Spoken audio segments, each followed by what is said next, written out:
del derecho de asociación sindical y las libertades para el ejercicio del mismo. Entonces, en ese contexto tenemos que hacer un ligero repaso de cuál es el desarrollo y la ascendencia histórica de esa lucha que han librado los trabajadores a lo largo de todo el contexto de evolución del movimiento sindical para lograr que lo que en un momento fue una reclamación de tipo colectiva expresada en la inconformidad social por unos antecedentes que vamos a ver que dieron causa, se constituyera hoy en un reconocimiento en el marco de los parámetros legales, tanto del derecho internacional como del derecho hoy nacional, y la garantía inclusive que tengamos claro de que cuando hablamos del ejercicio de asociación sindical, estamos hablando del ejercicio de un derecho reconocido como garantía de derecho humano en el contexto de la legislación internacional. Entonces, la primera cuna tenemos que remontarnos al siglo XVII y XVIII en Inglaterra, donde a raíz de los procesos de reconversión industrial, con la presencia de la máquina se produjo un desplazamiento de la mano de obra constante, un abaratamiento de la mano de obra. Le voy a pedir un favor, hay un micrófono abierto que está generando interferencia y ruido. A ver si lo silenciamos para que mejore un poco el sonido.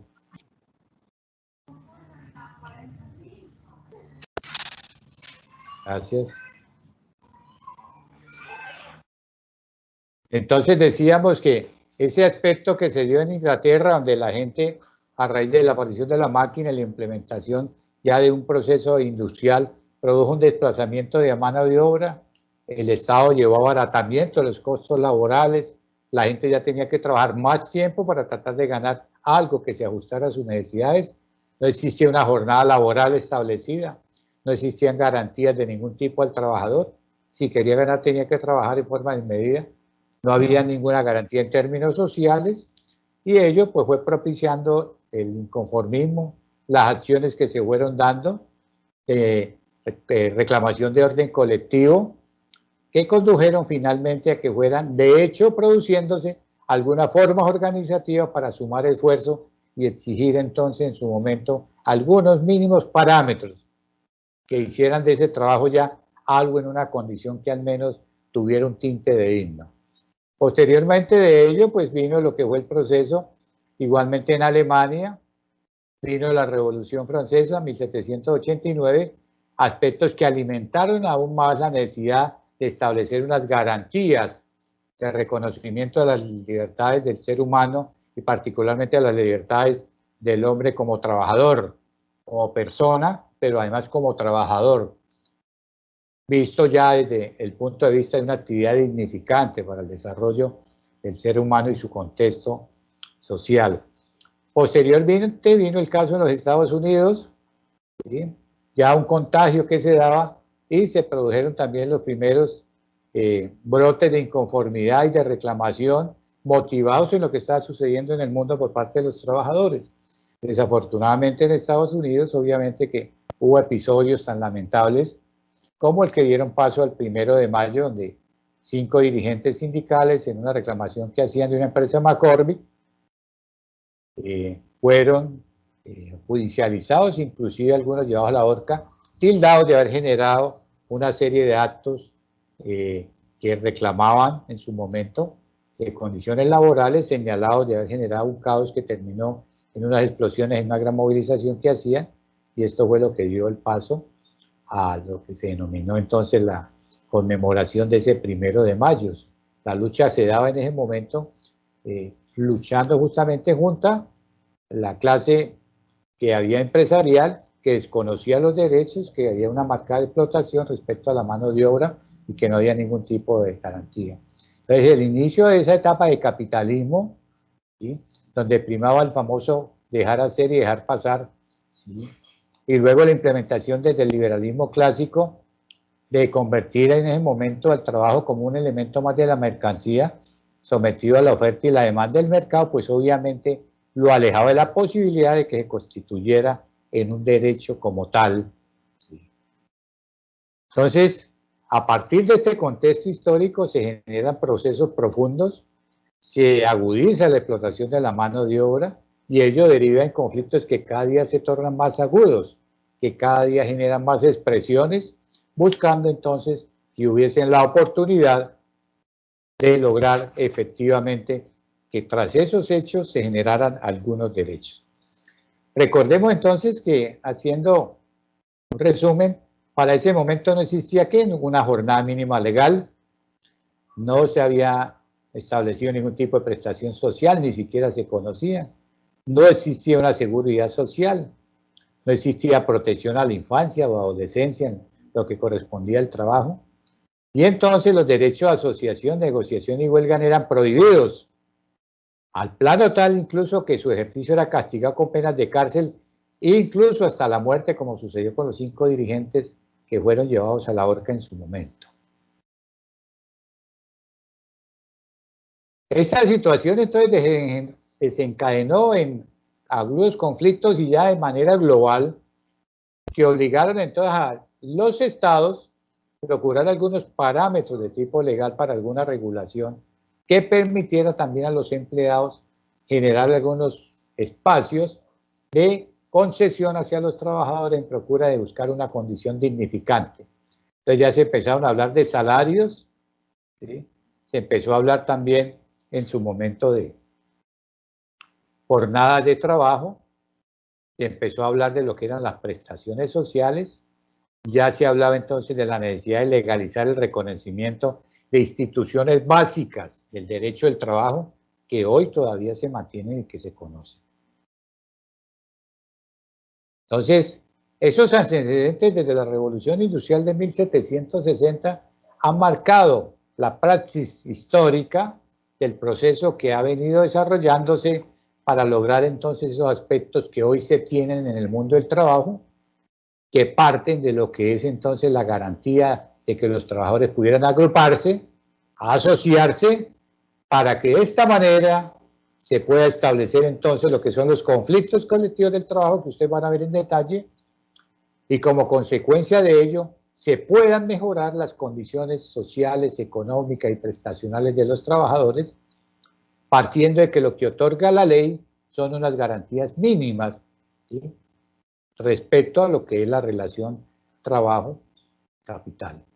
Entonces, todo este proceso que se vivió en el contexto internacional, después de la posguerra, inclusive en Alemania, en Francia, en España, fue lo que sirvió de base fundamental para que ese contexto internacional generara un contagio de la importancia que tenía que se reconocieran, se legalizaran y se permitiera el ejercicio legítimo del derecho a asociación y el derecho posteriormente de sindicación, como llama la OIT, pero además de que se permitiera la asociación, se abrieran los espacios de las libertades para que este derecho pudiera materializarse, pudiera realizarse. Entonces, de este proceso, sobre todo de la Revolución Francesa en 1789, entonces aparece ya el derecho como una libertad de reunión. Se le reconoce a los trabajadores por lo menos ya el derecho a reunirse, que era censurado también en su momento. El derecho de la expresión, de la denuncia, de poder expresarse. Reconocerle el derecho a asociación y sindicalización, la característica de un derecho de conciencia, ¿cierto? Y paralelo a ello, entonces surge la asociación sindical, ¿sí?, y algunos espacios que se daban ya de aspectos de democracia que llamaban parlamentarios. Entonces, los sucesos importantes que se dieron a partir de esa fecha, tenemos que decir que fueron generando ese desarrollo que nos ubica hoy en el contexto. En Alemania aparece la época entonces también de la revolución del proceso industrial, pero también el avance político que se dio. Se hizo en el terreno de la economía y la política y aparecen importantes filósofos de la lógica como Federico Hegel, que establecieron ya algunas teorías propias respecto a la economía y lo que tendría que ser el derecho también de los trabajadores en su momento. Las consecuencias sociales entonces de esta revolución industrial surgen entonces ya unos sujetos básicos del derecho laboral. Entonces, de un lado, queda establecido el primer componente que corresponde entonces al capital y el trabajo. queda marcado dentro de ese proceso los sujetos básicos que son centrales, aspectos dentro del derecho laboral. Entonces, el primero, capital y el trabajo de un lado, ¿sí? Empieza a aparecer de una u otra manera pues ese antagonismo marcado entre capital y trabajo como dos expresiones dentro de lo que es la economía. Aparece entonces ya lo que se denomina la empresa y el sindicato como actores ya con capacidad de reconocimiento, de un lado la empresa, representación del capital, y el sindicato en representación de la fuerza laboral, de todos los trabajadores en su conjunto. Ya aparece también ya entonces lo que denomina empleador y trabajador dentro de ese lenguaje que establece obviamente unos criterios diferenciales en cuanto a la concepción que se establece para el ejercicio de dicho derecho. Venimos entonces ya de ese proceso que se dio y entonces aparecen los aspectos que tienen que ver con la legislación, con el reconocimiento que se da. Y entonces aparece ya en el contexto internacional, tenemos que decir que por un lado, desde la Organización de las Naciones Unidas, ¿sí?, se empieza a reconocer como un derecho humano universal el derecho de asociación sindical, el derecho a asociarse, ¿sí?, específicamente al derecho a asociación sindical. El derecho de asociación en términos generales también es un derecho fundamental de carácter universal, de asociación. Al amparo de ello surgen todas las figuras de asociación colectiva de la comunidad para procurar mejorar intereses desde el punto de vista integrado. Las cooperativas, las juntas comunales, las asociaciones, de todo ello tienen amparo en el derecho a asociación, que está contemplado en la Constitución Política en el artículo 38. Pero ya tratándose de asociación sindical, entonces tenemos que decir que en el contexto internacional hay un reconocimiento específico, asociación sindical, para que los trabajadores se reúnan y a través de esas organizaciones democráticas, con los fines que se persigue, mejoren sus condiciones laborales, exijan sus derechos y garantías prestacionales, mejoren y procuren garantías de orden, de seguridad social. Igualmente lo reconoce la Convención Americana de los Derechos Humanos. También está establecido allí lo que es el ejercicio de asociación y las libertades del orden sindical. Y de igual manera, entonces, aparece la Organización Internacional del Trabajo, ¿sí?, la OIT. Y luego vamos a mirar aquí en el contexto nacional cómo esas disposiciones hoy se encuentran incorporadas, a pesar de que en la mayoría de los casos muchas veces no se cumpla ni se materialice el ejercicio de este derecho, hoy están establecidas allí dentro de lo que es el ordenamiento jurídico. Entonces, todos sabemos de que la Organización de las Naciones Unidas se estableció un control al ejercicio del poder global.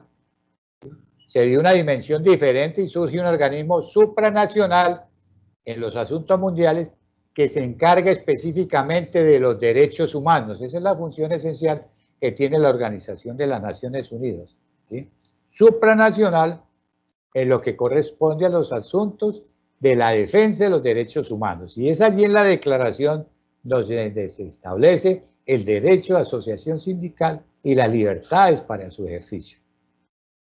En el marco entonces de lo que es el sistema de regulación internacional del derecho al trabajo, aparece la Organización Internacional del Trabajo, ¿sí?, una organización que surge después del Tratado de Versalles del año 1919, que fue aquel tratado de paz que puso fin a la Segunda Guerra Mundial, donde se procuró establecer unos criterios hasta para los conflictos bélicos que se desarrollaran.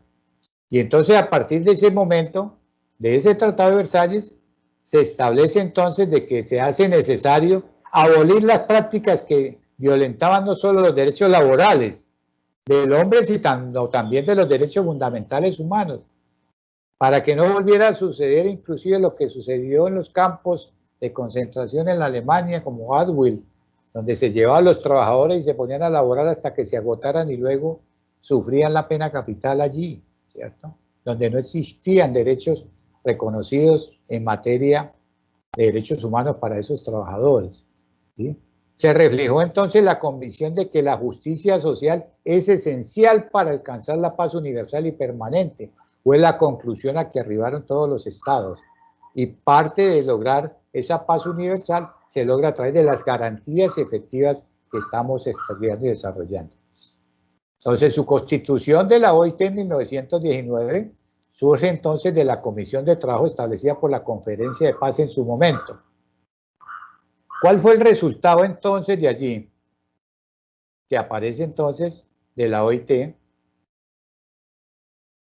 que aparece una organización que tiene una caracterización muy especial, y es que se crea una organización de orden tripartito.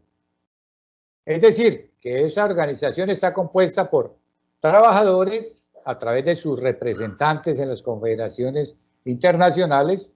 Está también, de otro lado, los empresarios industriales representados en sus organizaciones también, y están los estados partes de la OIT a través de sus representantes. Obviamente que la OIT tuvo una época muy importante donde se generaron importantes convenios vinculantes, porque el momento político también lo daba, ¿cierto?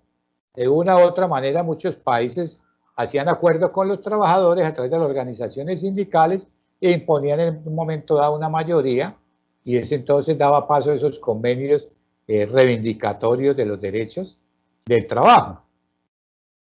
Hoy en día inclusive se discute si frente a lo que constituye la Organización Mundial del Comercio como mecanismo que se le ha venido dando prelación frente a los tratados comerciales,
vigor, se han sido denunciados y ninguno ha sido ratificado en los últimos 12 meses, el desarrollo que tenemos en este momento. Para la Corte Constitucional, desde el precedente que se estableció con la sentencia TEC 568 del año 99, caso Empresas Varias de Medellín, siendo ponente, quien en paz descanse, el doctor Carlos Gaviria Díaz, se fijó el criterio y se adoptó la postura de que las recomendaciones de los órganos de control y vigilancia de la OIT no pueden ser ignoradas.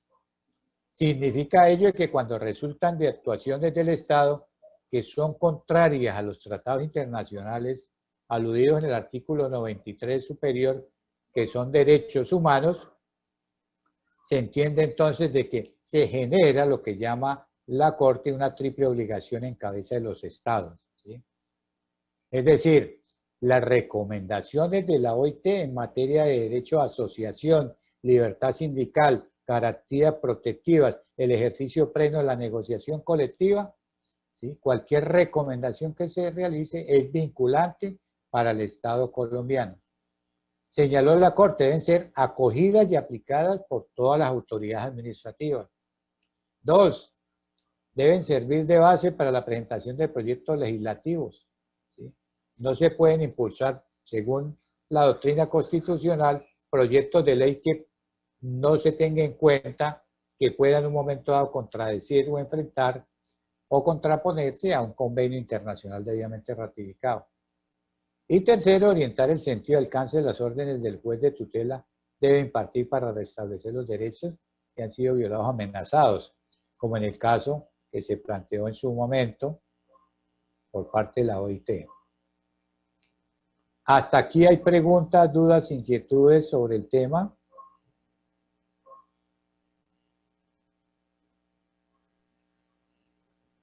Bueno, compañeros, compañeras, no sé si hay una pregunta, estoy en ese punto, especialmente de Si no hay pronto por ahí en preguntas, los entonces momentos en continuamos. los Muy que se bien. nos cortaba.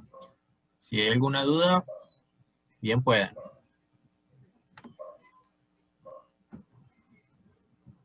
Bueno, por aquí en el chat nos dicen que no. Recuerden, tienen de pronto problemas por ahí escribiéndonos, nos pueden escribir también por el WhatsApp y yo las comunico aquí con el profe Luis Eduardo. Listo. Bueno, Pues Doc, no hay preguntas por ahora. muy bien, correcto. Entonces continuamos. Bien, entonces vamos a continuar. Bien.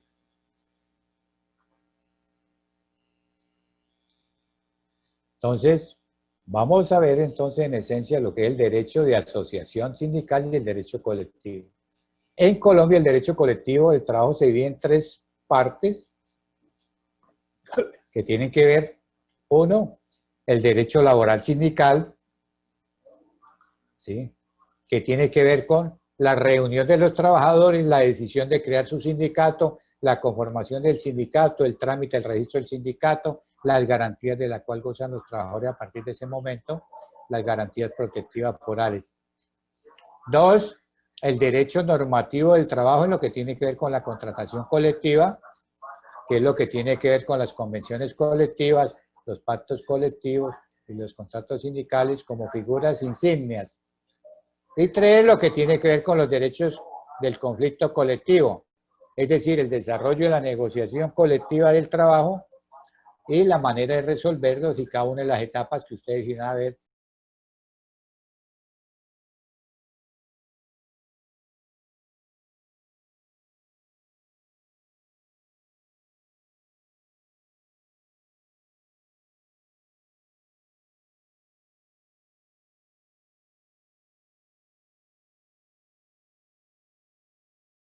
Entonces, el derecho colectivo en su contenido, dijimos que están los tres elementos esenciales. Siempre que hablemos de derecho laboral sindical o derecho de asociación, tenemos que tener en cuenta la libertad de asociación, las garantías para el funcionamiento, las garantías de disolución de las organizaciones sindicales, que es la parte donde vamos a precisar en lo que corresponde al ejercicio pleno de esta garantía. Ya lo que tiene que ver con derecho colectivo y convenciones colectivas, hay un tema específico que van a tratar en su desarrollo, alcance y cuál han sido al día de hoy las consecuencias de la implementación de los diferentes modelos económicos. Entonces, para que haya un pleno ejercicio del derecho a asociación sindical, se ha planteado lo que es el triángulo, que efectivamente en sus vértices deben reposar cada uno de los derechos para poder decir que hay pleno ejercicio de la asociación sindical. De un lado está la asociación sindical, en el otro vértice la negociación colectiva y en el otro aspecto la huelga. Cuando esos tres componentes se desarrollan, se materializan, se realizan desde la práctica como una garantía y derecho de los trabajadores, podemos decir de que efectivamente se está garantizando el ejercicio del derecho a asociación sindical. ¿Sí? Pero si no hay garantía de negociación, si no hay garantía de la huelga, así se conformen sindicatos, estamos diciendo que entonces es una organización sindical que resulta inane desde el punto de vista de la filosofía para la cual fue creada y para lo que se persigue. Porque obviamente que si no se pueden desarrollar los aspectos consecuenciales, no tendría entonces sentido el desarrollo como tal. Le decíamos que el derecho laboral sindical está consagrado en las disposiciones legales a partir del artículo 353 al 428. ¿Sí? Allí está regulado, pero que hoy tenemos que es canon constitucional. Eso que estaba allí en esa norma de rango legal, hoy está inserto en el artículo 39 constitucional, que no es otra cosa que la incorporación del contenido del convenio 87 de la Organización Internacional del Trabajo, que ya vimos que es un convenio fundante, que hace parte del bloque constitucionalidad en estricto sentido, particularmente su artículo tercero que habla de la libertad y la garantía sindical. ¿Y qué entraña esa libertad sindical? Pues el derecho que tienen los trabajadores a a conformar su sindicato, ¿sí? A desarrollar sus actividades, los permisos sindicales, la garantía protectiva del fuero, la garantía de expresión, la garantía de reunión, ¿sí? La garantía de asociación como tal, son los componentes, la garantía de no discriminación, ¿sí? Que es lo que recoge el convenio 87, y por eso hoy decimos que el derecho laboral colectivo constitucionalizado no es más que la reafirmación de los convenios de la OIT con la armonización que se establece en el contexto del derecho internacional. Entonces, ¿qué es la libertad de asociación sindical? Comprende tres enfoques para que lo tengamos claro, ¿sí? Cuando se dan estos componentes decimos, sí, el Estado está garantizando el derecho a asociación sindical, pero si no se dan esas garantías plenas para el ejercicio, pues tenemos que decir que sencillamente lo que hay es un enunciado, ¿sí? Pero no materializado desde la praxis, desde el desarrollo de la garantía. Entonces, el primero de ellos tiene que ver con la libertad individual de organizar sindicatos, cuyo pluralismo sindical está consagrado en el artículo 2 del Convenio 87 de la Organización Internacional del Trabajo, ¿sí? Igualmente hace parte del artículo 39. Entonces, el derecho a la libertad individualmente de organizar sindicatos. 2, la libertad es lo que se llama en la OIT sindicación, de que nadie puede ser obligado a afiliarse o a desafiliarse, o a ser perseguido como consecuencia de su afiliación. La autonomía sindical, que es la facultad que tiene la organización sindical para crear su propio derecho interno. En esto se ha pronunciado mucho la Corte Constitucional, ¿sí? Para evitar de que hayan intervenciones por parte de los empleadores o por parte del Estado en las decisiones autónomas. Entonces, una de las principales garantías es el principio de la autonomía sindical, de que goza la organización una vez constituida, bajo lo cual puede establecer su forma de autogobierno, su propio régimen establecido por vía estatutaria, sin que medie intervención del Estado o medie intervención de los empleadores.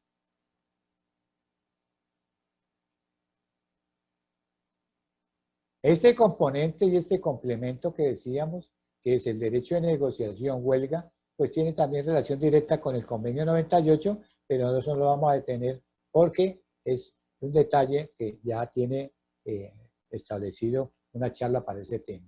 Pues son tres los principios rectores del derecho colectivo que se denomina en Colombia, y el primero siempre tendrá que ver con la asociación sindical y la libertad sindical, ¿sí?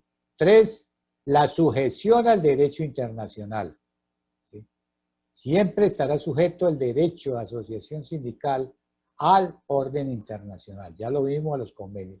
Y el principio de la igualdad de oportunidades o no discriminación, de que pueda ser objeto un trabajador como consecuencia de organizar su sindicato, agruparse, reunirse.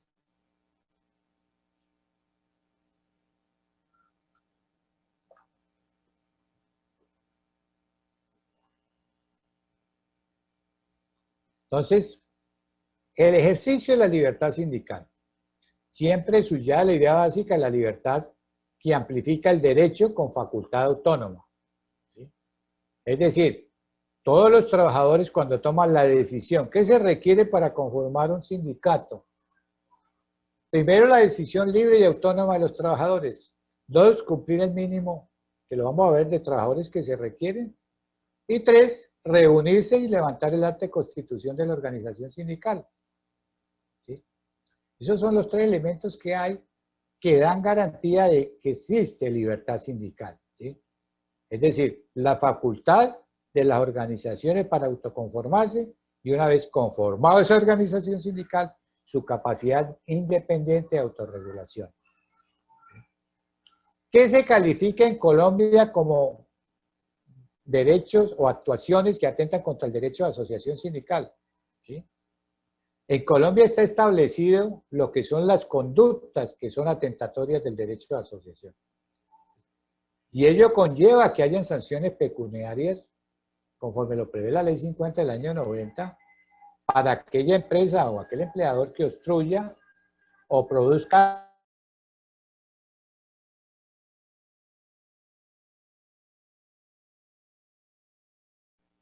¿sí? Que sean comportamientos que afecten, obstruyan o impidan el ejercicio de asociación sindical. Entonces, el primero de ellos, que es censurado, incluso en Colombia es penalizado si se prueba de que hay hechos atentatorios contra el fin lícito y constitucional que tienen los trabajadores de organizarse. El primero de ellos es obstruir, dificultar la afiliación de su personal a una organización sindical de las que están protegidas por la ley. Incentivarse mediante dádivas económicas o promesas, o condicionar a esa circunstancia la obtención de conservación del empleo o reconocimiento de mejores derechos. Esto se da muchas veces en la práctica, ¿cierto? ¿Cómo se incentiva a la gente para evitar de que fortalezcan una organización sindical? Ese hecho es constitutivo de un derecho de dificultar o obstruir, entonces es censurado por la ley. 2. Otra conducta que es atentatoria al derecho de asociación. Despedir, suspender o modificar las condiciones de trabajo de los trabajadores en razón de su actividad encaminadas a la fundación de organizaciones sindicales. ¿Sí? Es que están creando una organización sindical, entonces como los trabajadores tienen contrato a término fijo, listo, no los renovemos.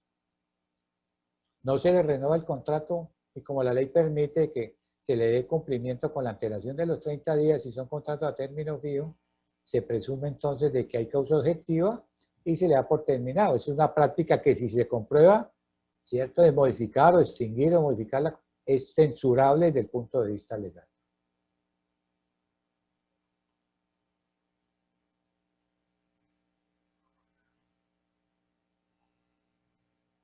Tres, el negarse a negociar con las organizaciones sindicales que hubiesen presentado un pliego de peticiones de acuerdo con los procedimientos legales.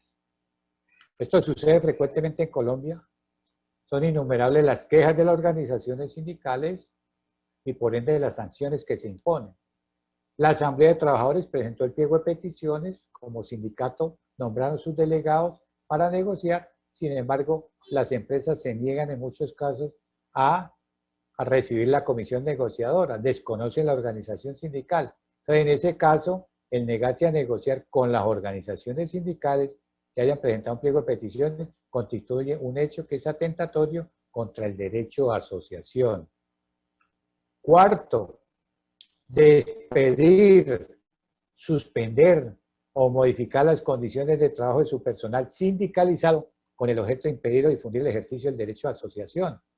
Es un hecho no solo censurable desde el punto de vista laboral, sino que también inclusive raya peligrosamente en el plano de lo penal también, porque es una conducta que está calificada como una infracción desde el punto de vista del ordenamiento penal en Colombia.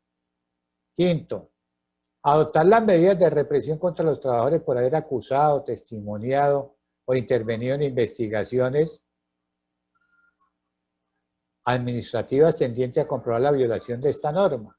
Es decir, aquel trabajador que en un momento dado testifique, exprese una declaración y diga, sí, la consecuencia de la desmejora, la modificación de la condición fue consecuencia de la actividad sindical. Ese testimonio obre como una prueba. Las medidas que se adopten represivas contra ese trabajador constituyen también un hecho que es atentatorio al derecho a asociación sindical.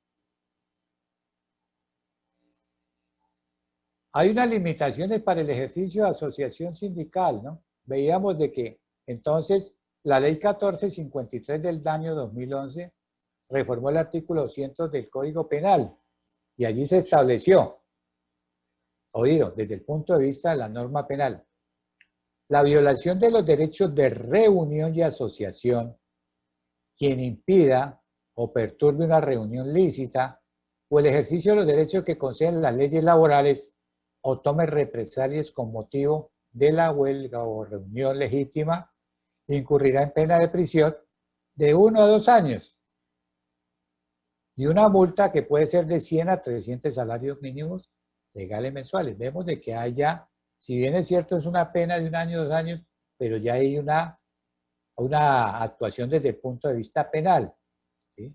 Esto se hizo a través de la ley 1453 del año 2011, en donde se estipuló ello y más que todo por recomendaciones que venían formulando reiteradamente y las quejas en la OIT de las diferentes situaciones que apuntaban a que cada día se extinguiesen más las organizaciones sindicales y hubiese más conducta atentatoria. Dice, en la misma pena incurrirá el que celebre pactos colectivos en los que su conjunto se otorguen mejores condiciones a los trabajadores no sindicalizados. Es decir, crear condiciones económicas diferenciales con un propósito de desestimular la organización sindical a través de la figura del pacto colectivo constituye también un hecho que hoy está censurado desde el punto de vista penal. Además de que vulnera el derecho a la igualdad y que está proscrito en el derecho de asociación, hoy queda también establecido en la norma del derecho penal. Las únicas limitaciones que hay para el ejercicio del derecho de asociación sindical pues están establecidas por mandato de la Constitución, ¿cierto? En el caso de los empleados públicos, únicamente los que ejerzan dirección, manejo, confianza, ¿sí? Pero los demás funcionarios pueden sindicalizarse. Entonces, los empleados públicos, en razón al cargo y la responsabilidad que asuman, están excluidos los miembros del Ejército Nacional y los miembros de la Fuerza de Policía. Los altos empleados que sean representantes del empleador, pues por obvias razones, no pueden participar de la organización sindical y mucho menos de su dirección como tal. Y también cuando se produzca el caso de expulsión de un afiliado debidamente fundamentado y hay que encontrar la organización que hay razones de peso, esa persona puede tener limitaciones para que vuelva a ingresar a la organización sindical, ¿sí? Entonces, se considera también una restricción a la libertad sindical la prohibición de ejercer el derecho de huelga para los trabajadores en los servicios públicos que califica como esenciales, ¿sí? Que está previsto en el artículo 56. Hoy hay un gran debate frente a ello.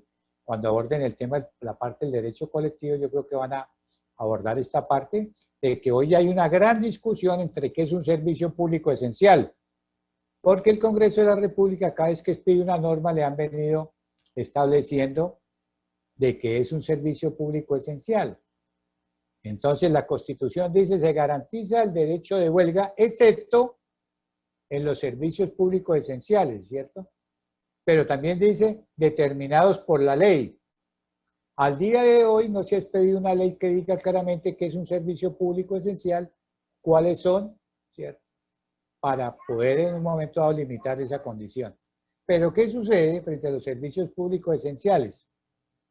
La Organización Internacional del Trabajo tiene sentado una postura reiterada, que es casi que un precedente, en cuanto que para ellos el servicio público esencial, dice la OIT, es aquel cuya no prestación pone en grave riesgo la vida, la salud, ¿sí? O la seguridad de la población, ¿sí? Esos son los tres elementos que caracterizan que sea un servicio público esencial, que hacen que esa actividad sea un servicio público esencial. Por eso es que en los países, inclusive en los países europeos, los trabajadores del área de salud pueden hacer una huelga, excepto el área de emergencias que llaman allí, que es el punto crítico donde se debe atender oportunamente. Y recientemente la Corte Suprema de Justicia, acogiendo esos postulados de la OIT, en un caso de un hospital en Rivadavia, donde había declarado el tribunal ilegal la huelga en un hospital, dijo a la Corte que era legítima esa huelga que han desarrollado los trabajadores porque no se había suspendido el área de urgencias y que una cosa es la actividad y otra cosa es el servicio público esencial. Entonces, en un hospital trabajan técnicos, operarios, secretarios, personal administrativo, personal de facturación, es decir, un poco actividades que no encajan en lo que es como esencial. Entonces, hoy se ha dado un giro importante por parte de esa decisión de la Corte Suprema, porque además fue tan válida la huelga porque era que estaban reclamando 5 meses sin salario, no tenían elementos de bioprotección. Pero eso ya es un tema que tiene que ver con el derecho colectivo, pero es para que tengamos claro los aspectos que derivan de ese ejercicio de asociación. Entonces, tenemos que el derecho de asociación sindical en Colombia, como lo ha estipulado la Corte Constitucional, ¿sí?, es un derecho humano universal. Así lo ha reconocido la Corte Constitucional de manera reiterada, lo que constituye un precedente. Ha dicho la Corte, es un derecho humano universal, el derecho a asociación sindical, que tienen todas las personas de trabajador en su condición de trabajador o trabajadoras, para agrupar, crear organizaciones que les representen y procuren a través del derecho colectivo, del conflicto del trabajo, mejorar las condiciones del ámbito laboral. Entonces, es un derecho humano universal y como tal por ello es protegido inclusive en vía de las acciones constitucionales de tutela. Entonces, el derecho a asociación sindical ya elevado a canon constitucional, ¿sí?, con todos los principios y valores establecidos en los convenios de la OIT y integrados en el bloque constitucional, establecen en Colombia que el derecho a asociación sindical es un derecho fundamental, ¿sí?, un derecho de rango constitucional. Y como todo derecho fundamental, cuando resulta vulnerado, amenazado, ¿sí?, es válida su restitución en vía constitucional de tutela, además de las acciones legales que hay, ¿cierto? Entonces, en desarrollo de ello, tenemos que está la figura de las organizaciones sindicales, que tiene una regulación desde el punto de vista normativo en el Código Sustantivo del Trabajo, disposiciones que datan del año 44 en sus reformas iniciales, pero que hoy esas garantías, como hemos venido desarrollando, están inmersos en la Constitución como mandato superior. El desarrollo entonces del sindicalismo en Colombia, pues, estuvo marcado por episodios críticos, ¿sí?, en la época de María Cano y el desarrollo y esos contagios que habían desde el exterior y las acciones constantes, las condiciones de injusticia y de falta de horario, falta de un salario que le pagaba a los trabajadores en un momento dado con bonos, ¿sí?, la imposibilidad de una jornada que le permitía al trabajador un descanso justo, lo mismo que la mujer, la falta de regulación del trabajo de los menores, fue generando todas las condiciones que generaron hechos que posteriormente llevaron a que se dieran algunos derechos. En el año 1928, un hecho que marcó la historia de manera muy lamentable en Colombia fue lo que sucedió en el episodio de las bananeras, en la zona del Magdalena, donde la Tropical United Fruit Company, con más de 25,000 trabajadores que laboraban allí, tomaron los trabajadores la decisión de crear una organización sindical, presentar un pliego de peticiones para que les pagaran salario, no les dieran bonos, les reconocieran el sobretiempo, se les fijara una jornada de trabajo, se les afiliara a un sistema de seguridad social, tuvieran derecho a la salud, tanto hombres como mujeres que allí trabajaban. Y esa presentación de ese pliego terminó en una huelga, y esa huelga desafortunadamente desencadenó lo que se denominó como la masacre de las bananeras, donde según los historiadores hubo más de 2.500 personas que resultaron heridas a sangre y fuego y muchos fallecidos, lo cual provocó una reacción a nivel nacional, incluso un gran debate en su momento liderado por Eliezer Gaitán. Es a partir entonces de 1935 cuando el gobierno de Alfonso López, en un acuerdo que hace la Confederación de Trabajadores de Colombia, en su momento la CTC, conformada desde el punto de vista ideológico por trabajadores de pensamiento liberal y comunistas, hacen un acuerdo para establecer entonces unas garantías mínimas que aparecen entonces insertas en las disposiciones del Código Sustantivo del Trabajo en la parte colectiva. Y entonces se establecen que efectivamente la posibilidad de la creación de organizaciones sindicales, pero estableciéndole un requisito, cuál es un mínimo de 25 trabajadores. Esta disposición fue demandante de la Corte Constitucional bajo el criterio de que el derecho a asociación parte de 2 trabajadores. Sin embargo, la Corte declaró exequible la norma y dijo de que de todas maneras la capacidad de configuración legislativa del Congreso le daba para establecer unos parámetros que no impidieran el desarrollo, sino que le colocaran unos límites legales, y de esta manera resolvió la Corte, ¿cierto? Entonces, hoy en día se mantiene el criterio de que deben ser 25 trabajadores.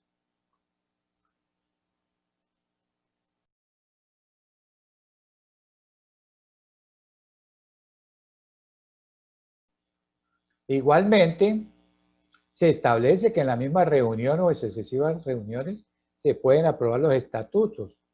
En esto ha habido un cambio sustancial en lo que tiene que ver con el desarrollo del proceso de asociación sindical, en el entendido de que se han presentado un sinnúmero de acciones de inconstitucionalidad.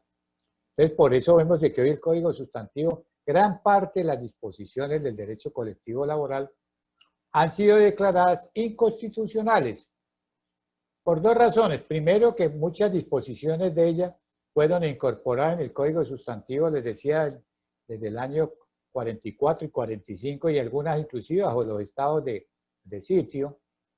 Y la Corte ha hecho un examen si esas garantías efectivamente encajan dentro de las garantías que establecen las normas de la Organización Internacional del Trabajo, cuáles son los principios de autonomía sindical, libertad sindical y autorregulación. Y gran parte de las disposiciones han sido declaradas inexequibles por esa razón, y en algunos casos han sido declaradas inexequibles, condicionadas en cuanto a que hay algunos aspectos como el depósito de la elección de una junta directiva del sindicato que se surte únicamente ante el ministerio para efectos de publicidad, pero ya el Ministerio del Trabajo no puede en un momento dado calificar si los trabajadores podían elegir o no podían elegir, solamente se requiere que se cumpla con lo establecido en las actas de conformación.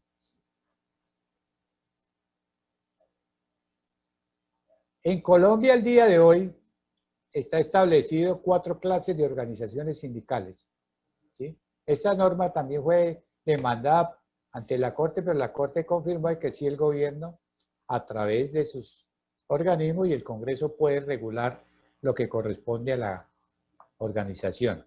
Entonces, en Colombia tenemos hoy 4 tipos de sindicatos que se pueden constituir.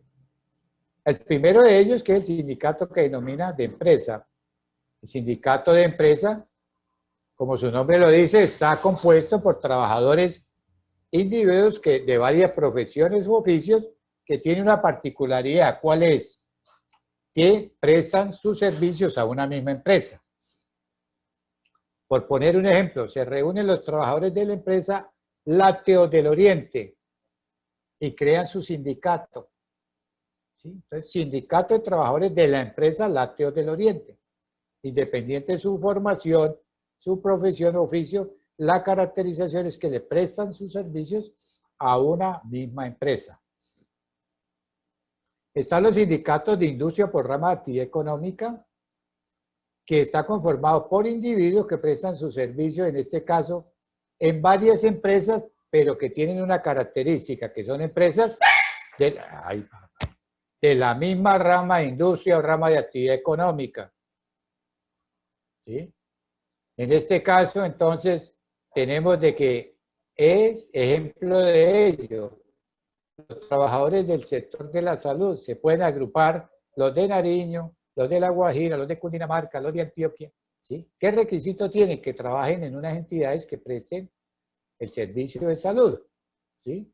O los trabajadores de la industria, por ejemplo, licorera, las diversas empresas en el país donde todavía hay licoreras están afiliadas a una organización sindical y el único requisito es que todos trabajen para la misma empresa que desarrolla la actividad económica o industrial. Y están los sindicatos gremiales, que es la otra clasificación. En este caso, los sindicatos gremiales están conformados por personas o individuos que tienen una característica, una misma profesión o oficio o especialidad. Entonces, aquí ya no interesa a qué empresa prestan el servicio, a qué actividad, sino que la caracterización es que son profesionales organizados de una misma actividad profesional. Ejemplo de ello, los médicos, por ejemplo. ADMEDAS es una organización sindical cuyo requisito para pertenecer a ellos es que sean médicos en ejercicio. Entonces, ADMEDAS es la Asociación de Médicos a nivel nacional Es un sindicato que en Otrora fue muy fuerte, que tenía mucha capacidad convocatoria e interlocución. Ese es un ejemplo de un sindicato gremial, ¿cierto? Hay sindicatos, por ejemplo, de abogados, está Conalbo y otras organizaciones sindicales que son sindicatos de gremial. Y está, por último, lo que se denomina el sindicato de oficios varios, que es una figura que permite que donde no puedan reunirse los 25 trabajadores, puedan organizar un sindicato de oficios varios. Ejemplo, en un municipio están los trabajadores del acueducto, pero no son 25. Están los trabajadores del municipio, pero no son sino 10. Están los trabajadores de la S pública y son 8. Entonces, todos no alcanzan a... Individualmente no podrían crear cada uno de sus sindicatos. Pero entonces ellos pueden reunirse y crean un sindicato de oficios varios, completan los 25 y este sindicato tiene plena capacidad de representación a los de la salud, a los docentes, a los del municipio, a los del acueducto. Entonces lo que se denominan sindicatos de oficios varios. Es una forma de permitir crear y facilitar al sindicato cuando no existe en cada entidad un número mínimo de 25. Pero sumados ellos pueden utilizar esta figura hasta tanto cada organización pueda tener el número requerido. Entonces, haciendo un resumen, podemos decir de que hoy la constitución de un sindicato en el marco del artículo 39 constitucional y el convenio 87 de la OIT, y así como lo reconoce la Declaración Universal de los Derechos Humanos, la Declaración de los Derechos del Hombre, el Pacto inclusive de San José, establece claramente que solo se requiere la autonomía en la decisión de los trabajadores de concurrir a la reunión de conformación. Agrupar un número 25 en esa reunión inicial y levantar el acta de fundación. A partir de ese momento surge la persona jurídica denominada sindicato, donde va a tener toda su caracterización en lo que corresponde a la parte de objetivo, nombre del sindicato, personas que llegan a su conformación. En esa misma reunión se puede una vez nombrar una junta directiva o se puede establecer una reunión posterior para la aprobación de los estatutos. ¿Sí? Los estatutos ya no los revisa el Ministerio del Trabajo ni los califica.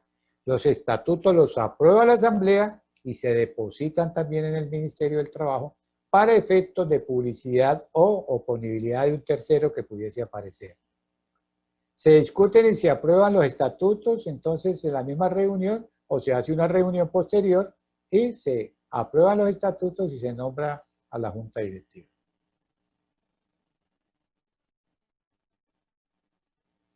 Hoy decimos entonces que el artículo 39 constitucional solo permite que los sindicatos puedan sufrir su disolución por mandato judicial.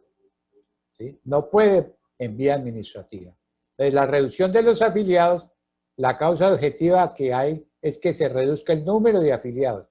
Entonces, para que se produzca una decisión judicial, tiene que ser que el empleador denuncie al sindicato, presente hoy en día un proceso especial que se denomina disolución y liquidación de los sindicatos. Es un proceso especial que lo establece el Código Procesal del Trabajo y la Seguridad Social. Y entonces es la causa objetiva legal para que un juez pueda en un momento dado declarar la disolución y liquidación del sindicato por sentencia judicial. O también se puede disolver si así lo prevén los estatutos, ¿sí? Y están establecidos allí autónomamente cuáles son las condiciones para que se produzca esta situación. ¿Sí? O por acuerdo de las 2/3 partes de la organización sindical, si toman esta decisión de manera autónoma e independiente. La parte de liquidación, pues establece en los estatutos cuál es el procedimiento como tal. Se puede hacer de manera autónoma e independiente, se nombra el liquidador. O en caso contrario, cuando se trata de una decisión judicial, corresponde al juez del trabajo nombrar el liquidador. Una vez que se establecen activos y pasivos de ese sindicato, los remanentes que queden se redistribuyen proporcionalmente en los que estén como afiliados a ese momento. El patrimonio que haya, bienes o propiedades, que no quede establecido en los estatutos, a quién se cede, si a una federación o a otro sindicato, cuando se produce la liquidación y ya está establecido remanentes, entonces esas propiedades pasarán a un instituto de beneficencia en Colombia, que en este caso es Instituto Colombiano de Bienestar Familiar. Bien, dentro del derecho a asociación sindical, y conforme está el convenio 87 de la OIT que lo establece como una garantía, entonces tenemos que están establecidos lo que se llaman las federaciones y confederaciones, que es la forma de organización que tenemos en el país. Entonces están los sindicatos de primer grado, ¿sí? Organizaciones de primer grado. ¿Quiénes la conforman? Los trabajadores en las formas que ya vimos allí. Pero a su vez, ese sindicato, una vez que ha sido constituido, como persona jurídica, se pueden agrupar los sindicatos y entonces conforman lo que se denomina una federación sindical u organización de segundo grado. ¿Sí? Y a su vez, esa persona jurídica que nace, creada por agrupación de sindicatos, que son las federaciones, se pueden reunir y crean lo que se denomina una confederación u organización sindical de tercer grado. Que es las formas que hay de asociación en Colombia respecto a las organizaciones sindicales. Sindicatos primer grado, federaciones segundo grado y tercer grado. Entonces, en Colombia, la federación y conformación en Colombia que están integradas actualmente, tenemos que una de las que tiene mayor afiliación es la CUT, la Federación que denomina Central Unitaria de Trabajadores, ¿sí? Y tiene la otra confederación que se denomina la CGT, ¿sí? Que es la Confederación de Trabajadores de Colombia, y está la CTC, que es la Confederación de Trabajadores de Colombia, es la confederación más antigua que hay en Colombia. Vimos que desde la época del año 35 ya estaba creada. Entonces la CUT es la central más grande, concentra el 65% de todos los trabajadores sindicalizados. Y en ellos están confederados federaciones tan importantes. Este es un ejemplo de una federación, por ejemplo, la Federación de los Educadores que denomina FECODE. Están todos los sindicatos de los educadores, crearon la federación que se denomina FECODE. ¿Sí? Y están los sindicatos también nacional o de rama de industria que convergen en la Central Unitaria de Trabajadores que se denomina CUT. Bien, vamos a mirar lo que es la parte del fuero sindical. Entiendo que esto estaba programado hasta las 8, pero como hubo algunas interrupciones, doctor Diego, no sé si es inconveniente que repongamos esos 20 minuticos.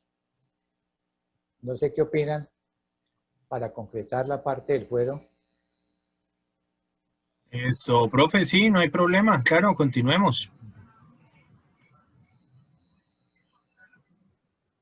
Listo, listo, perfecto. Entonces, vamos a Profe, tomar 20 por aquí minuticos tengo ahí para además unas concretar la parte preguntas. y reponerles el tiempo.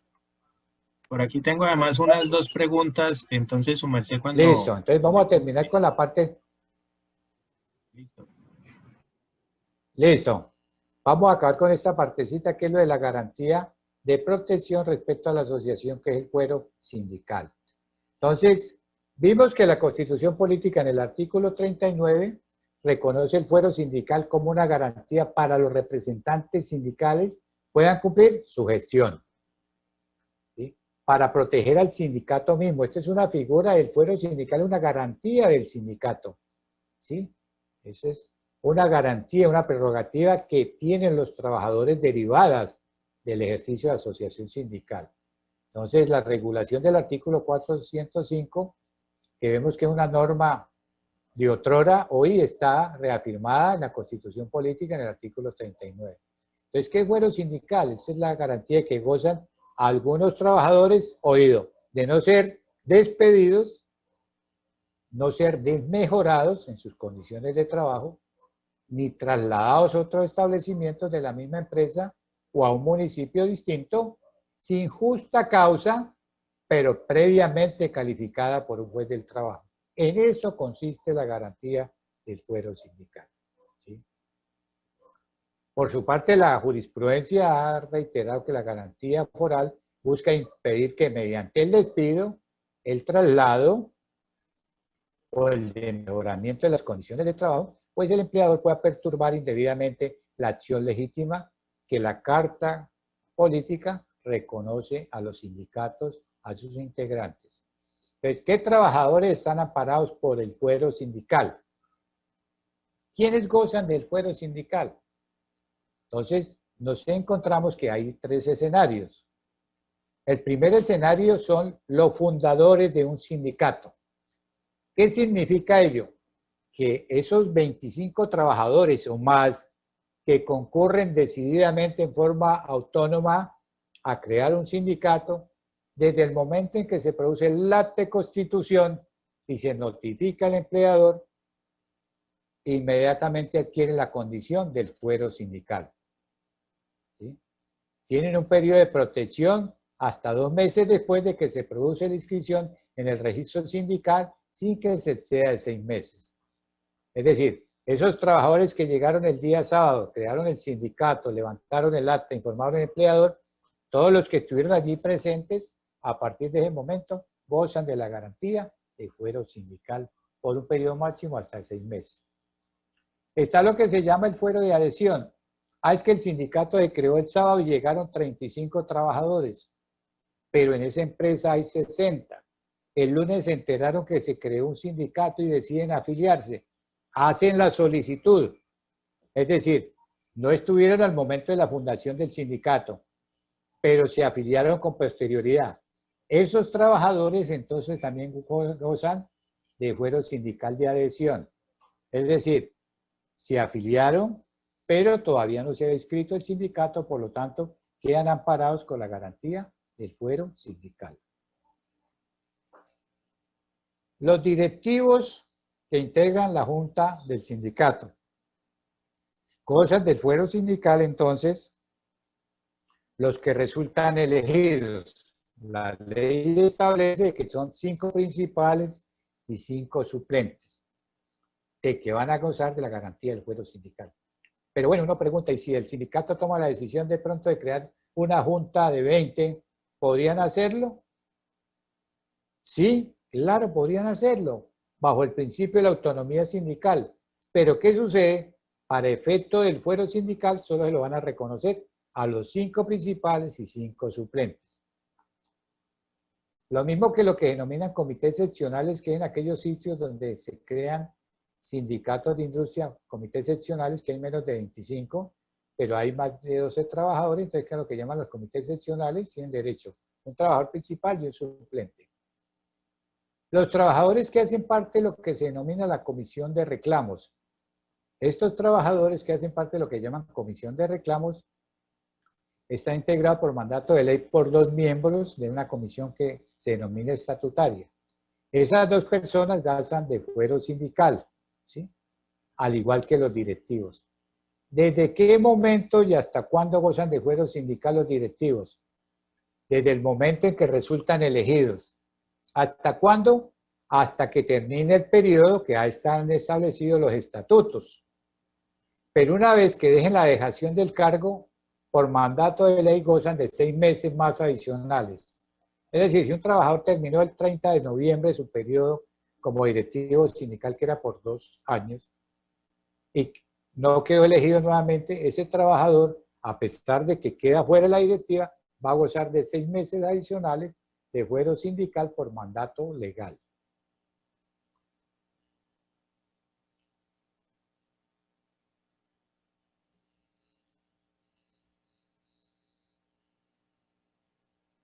Bien, hay otra garantía que también es parte del ejercicio de la libertad sindical, que es lo que se denomina el fuero circunstancial. El fuero circunstancial es una garantía protectiva también, pero ¿quiénes se benefician de esa garantía del fuero sindical? ¿Cuándo opera? El fuero circunstancial nace en el momento de que el sindicato presenta un pliego de peticiones ante la empresa. A partir de ese momento oído, todos los trabajadores de esa empresa, sean sindicalizados o no, gozan la garantía del fuero sindical de carácter circunstancial. Significa que no pueden, hasta tanto no se resuelva ese conflicto colectivo del trabajo y se firme la convención colectiva de trabajo, los trabajadores quedan amparados, no pueden ser despedidos, desmejorados, ¿sí? Ni trasladados. Eso es lo que se denomina fuero circunstancial. Es una garantía ya no para la creación del sindicato, sino para los trabajadores cuando el sindicato, dentro de su objetivo y filosofía, presenta el pliego de peticiones para mejorar las condiciones de orden laboral. Eso es lo que se denomina el fuero circunstancial. Respecto a los servidores públicos y el fuero sindical, ¿qué sucede? Anteriormente, el Código Sustantivo del Trabajo, la ley le prohibía a los empleados públicos la garantía del fuero sindical. Antes de la Constitución del 91, los empleados públicos solo podían afiliarse a los sindicatos a través de las figuras que se denominaban sindicatos mixtos. Es decir, los trabajadores oficiales sí podían crear su sindicato y entonces vinculaban a los empleados públicos y dejaban un capítulo ahí para de pronto algunos aspectos que lograban mejorar por vía de negociación. ¿Sí? Entonces, ¿qué decía la norma del artículo 409 que fue una de las primeras disposiciones declaradas inexequibles por la Corte después de que nace la Constitución del 91?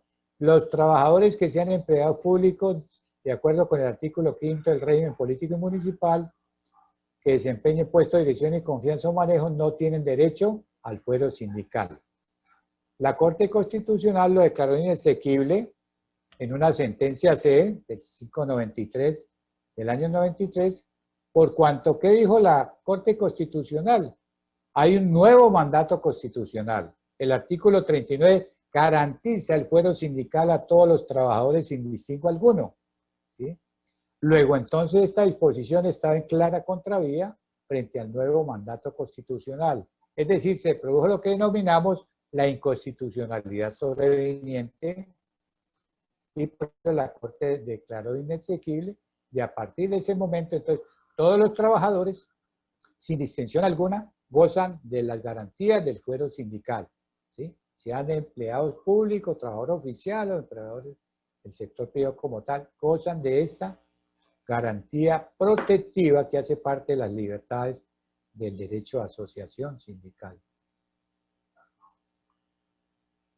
Es la parte del decidendum que tuvo la Corte en su ratio, obviamente consideró de que era abiertamente inconstitucional la disposición señalada y atacada frente a la nueva Constitución política. Declara inexequible el artículo 1 de la Ley 141 del año 61 por las razones anotadas, que no era otra cosa que el artículo 409 del Código Sustantivo del Trabajo. Las causales de levantamiento entonces del fuero sindical son taxativas en la ley, la establece, tiene que previamente el juez autorizar y observar si efectivamente existe causa objetiva legal para que un empleador solicite el levantamiento de la garantía del fuero sindical y por consiguiente entonces se autorice la terminación de la relación laboral. Entonces las causas legales están establecidas en la ley, que haya cierre de la entidad, liquidación como tal, o que se demuestre de que hay una falta que se ha encausado entre lo previsto en el artículo 62 y 63 del Código Sustantivo del Trabajo. Frente a ese caso, entonces, se daría lo que es la garantía del fuero, del levantamiento del fuero sindical, pero recordemos que solamente puede ser realizado mediante calificación previa por parte de un juez de la República. Caso contrario, el trabajador puede inmediatamente iniciar un proceso especial de acción de reintegro por garantía de fuero sindical y frente al trámite previsto en el Código Procesal del Trabajo y la Seguridad Social, su artículo 114 y sus siguientes deben procederse a ordenarse el reintegro por parte del juez laboral. Bien, abrimos entonces el espacio para las preguntas que hay y con esta parte entonces damos por la parte pertinente a lo que es el derecho a asociación, las conductas calificadas tentatorias del mismo, las libertades, las garantías en el marco del derecho internacional y en el marco del derecho interno, desde lo sustantivo como de lo constitucional. Entonces, doctor Don Diego. Doctor, por aquí hay varias preguntas, se las voy a compartir del chat. Nos preguntan, Sí, señor. Déjeme que hay unas preguntas por aquí arriba. ¿Cuáles son los 3 elementos del servicio público esencial? E igualmente, ¿cuál es el origen de esa clasificación? Si es doctrinal, legal o jurisprudencial.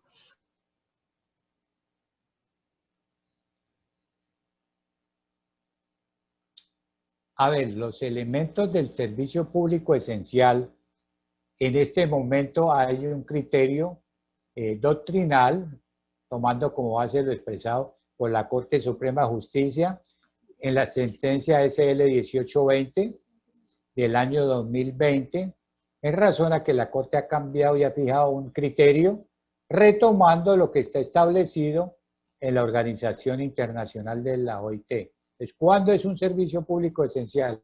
Cuando la no prestación oportuna afecte la salud, la vida o la seguridad de la población en general.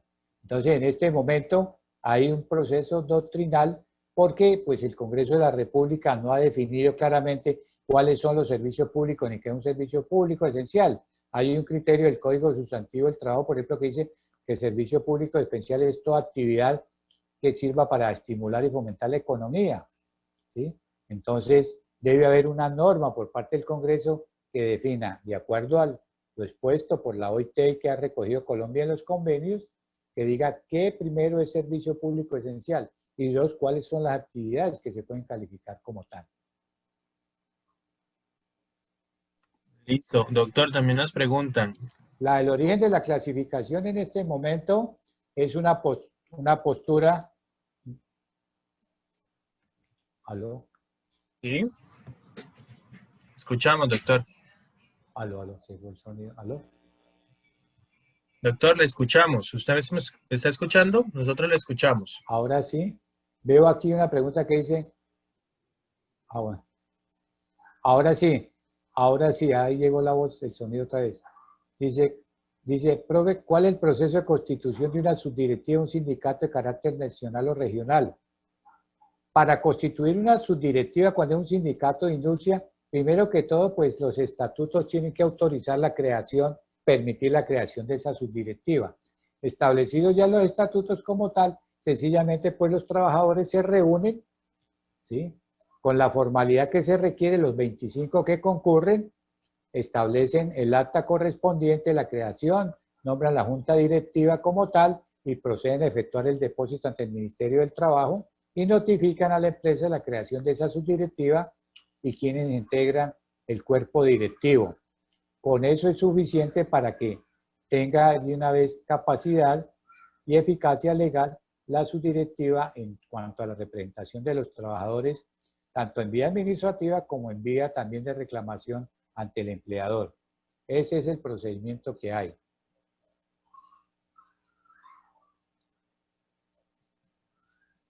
Listo. Por aquí también hay otras preguntas. ¿El fuero circunstancial aplica a las entidades públicas de carácter nacional? Por supuesto que... Gracias a Gloria que dice que le pareció excelente. Que se va a el fuero circunstancial aplica también a las entidades públicas de carácter nacional. Lo que sucede es que en el caso del proceso de negociación, como lo van a ver de los empleados públicos, allí hay algunas, lo que llaman, es un derecho condicionado. Es decir, no se cumplen las mismas etapas y procesos de un proceso de negociación del trabajador oficial o el trabajador privado. Hay unas disposiciones especiales como el decreto 1062 que regulan lo pertinente a la negociación de los empleados públicos. Allí no se habla de pliego de peticiones, sino se habla de peticiones respetuosas y no se habla de convención colectiva, sino que se acuerde de un acuerdo colectivo. Pero obviamente que cuando se está en el proceso, de igual manera, se aplica la garantía foral durante el tiempo que dure el proceso de discusión de este acuerdo. No sé si hay alguna otra pregunta, doctor Diego. No veo más, profe. Creo que su merced las leyó ahí ya lo que había. Entonces, no sé, su merced si del cierre de la jornada. Si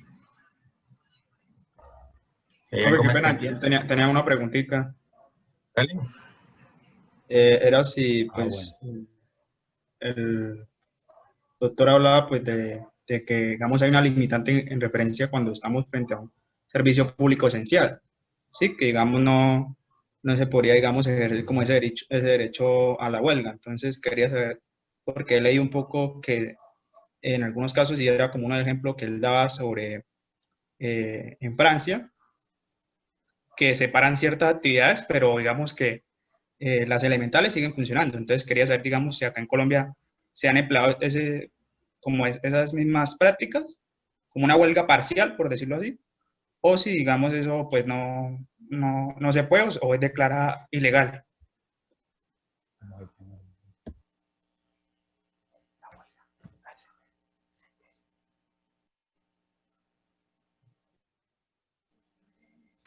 Sí, en Colombia siempre se ha calificado, ¿qué sucede? Por ejemplo, se expidió la Ley de Servicios Públicos Domiciliarios, Ley 142 del 94.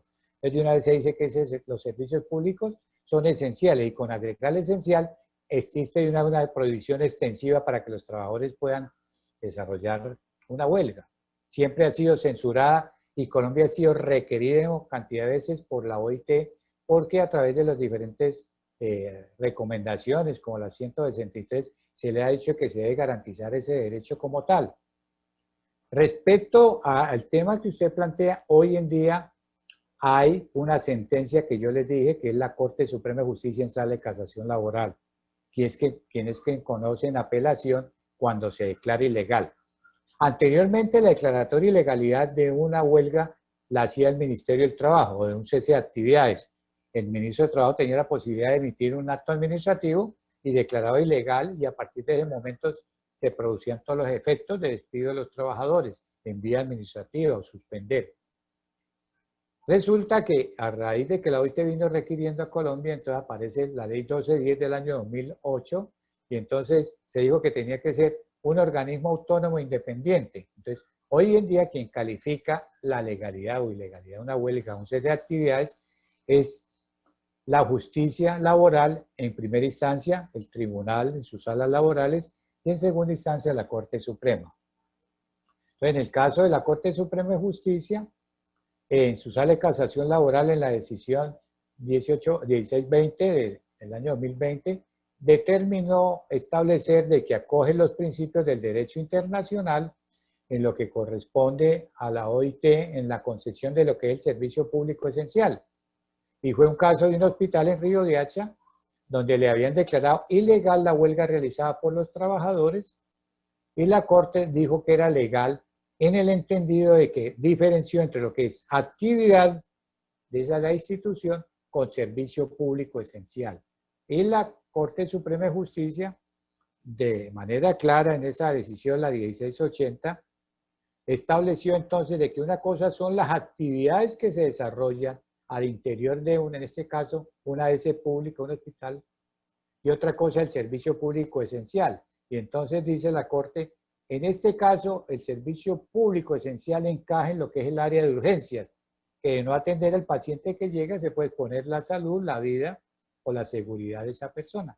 Pero entonces dice la Corte, las actividades, por ejemplo, de los que trabajan en oficina, en la administración, las citas médicas programadas, la facturación, consultas, interconsultas entre médicos, no tienen esa caracterización porque la persona le pueden aplazar la cita si es una cirugía que se va a programar. Entonces, la Corte señaló ahí en ese momento de que ya hay un precedente en cuanto a que se debe determinar claramente qué áreas verdaderamente corresponden a un servicio público esencial. ¿Sí? Entonces, por ejemplo, un servicio del acueducto, desde que el servicio público del acueducto se preste, la gente de facturación, PQR, reinstalación de medidores, control de pérdidas, podríamos decir en un momento dado, que no son servicios públicos esenciales. ¿Qué es lo esencial en el momento? El suministro de lo que corresponde al sistema del fluido del agua potable. Entonces, esta es la situación que se da en este momento y que ya pues hay una postura que fue de la sala, una decisión mayoritaria de la Corte Suprema con ponencia de Clara Cecilia Dueñas y que obviamente empieza a cambiar totalmente el escenario y que va a ser necesario que el Congreso de la República empiece a mirar en detenimiento este aspecto para que se armonice el derecho internacional en lo que corresponde a los convenios de la OIT y la garantía del ejercicio de la huelga. No sé si le queda clara la respuesta. Sí, profe, muchas gracias. Bueno, a todos muchísimas gracias, profe Castellanos, también muchísimas gracias por la paciencia, pues por todas las dificultades ahí también que tuvimos, su merced no desfalleció y bueno, además hasta nos repuso ¿Aló? el tiempito que perdimos. Entonces, agradecerle, profe, ¿Aló? ¿Aló? ¿Me escucha, profe?